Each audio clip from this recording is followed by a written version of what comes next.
Neuroscience. Neuro education will lead to big breakthroughs in learning. In recent decades, we have seen the rise of an emerging interdisciplinary field that brings together neuroscientists and educators. As technologies like brain mapping and scanning continue to advance our understanding of the human brain, a subsector of experts are applying those findings to the classroom. Instead of being based on traditional or individual assumptions about learning, education is beginning to be treated more like a science. The new discipline, Neuro Education, serves to apply the scientific method to curricula design and teaching strategies.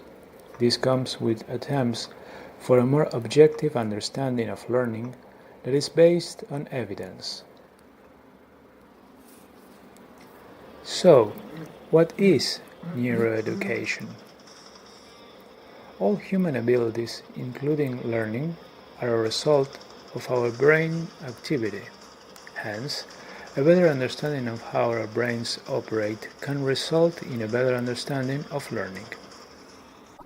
As we continue to unravel the issues and the limitations of traditional education, many solutions involve a better scientific basis behind how we teach. The goal of neuroeducation, also known as mind and brain education or educational neuroscience, is to solidify a scientific basis in teaching and learning. The field uses the latest findings from neuroscience, psychology, and cognitive science to inform education and, consequently, teaching strategies. A significant responsibility of this field is to make the latest findings accessible and practical to educators and policymakers, who often come from non-scientific backgrounds. This includes addressing many popularized neuromyths, such as the widely discredited idea that we only use 10% of our brains, and other misunderstandings about how our mind works.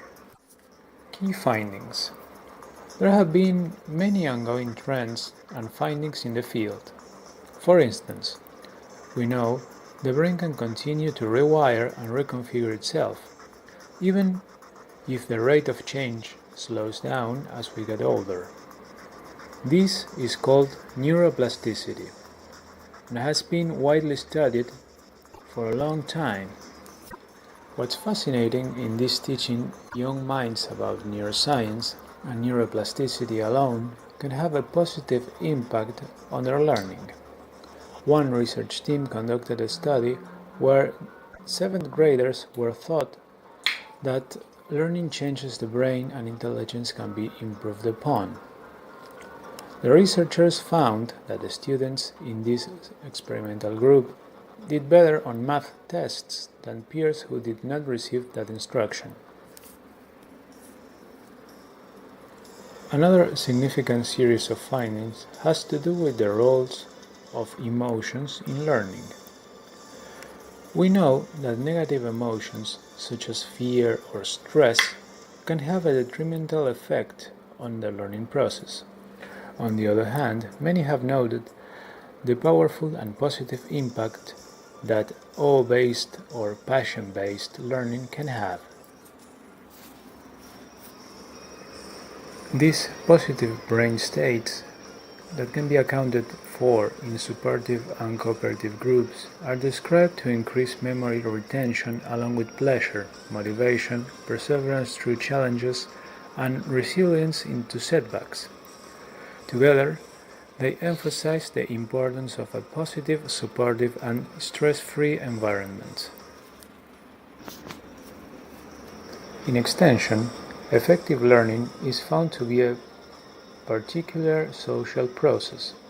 Research has found that from infancy, we learn better through social cues, such as recalling and emulating the actions or words of another person.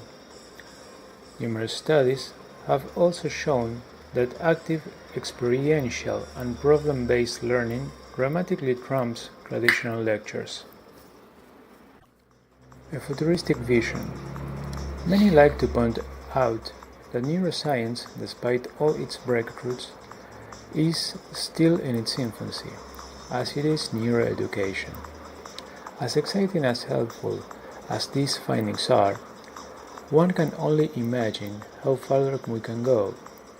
In the future, it might be possible to use individual data from brain structure and activity to understand each learner's unique strengths and weaknesses. Furthermore, we could use that information to derive personalized learning styles. Some experts even hope for a complete mapping of the human synapses to discover how learning occurs and thereby develop biological strategies for improvement of learning. As a result, understanding these mechanisms also paves the way for a wave of cognitive enhancement drugs, genetically enhanced intelligence, and the integration with AI devices through brain-machine interfaces.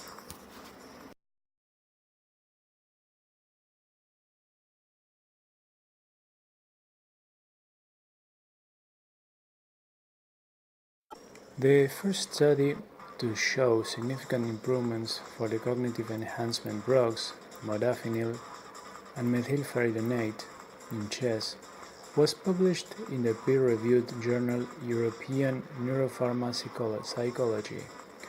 In addition, a team of experts from Italy have set up a plan for e-learning platform that operates on a brain-computer interface called Bravo to customize the educational experience according to users' reactions and preferences. Naturally, there are many challenges to making these speculative technologies a reality. In words of Michio Kaku, the human brain has 100 billion neurons, each neuron connected to 1,000 other neurons. Sitting on your shoulders is the most complicated object in the known universe. It is important to recognize that while our understanding of our brains has come far, and we continue to anticipate many breakthroughs, we do have a long way to go before we understand the activities of the 86 billion neurons and the trillion connections that make us who we are. From research to the classroom. The studies and findings outlined in this article are just a handful from Neuro Education. They represent a growing body of knowledge and understanding of how our students are learning best and how we can improve teaching strategies. Discovering and communicating these findings is only half job. For them to have a meaningful impact, the findings need to be effectively applied into mainstream education. As our understanding of the brain and learning continues to improve, our curricula and teaching strategies need to be constantly updated to keep up. The National Academy of Science suggests it might be unethical to continue to use the traditional lecture approach when we have growing robust evidence from many different studies that other methods are far more effective.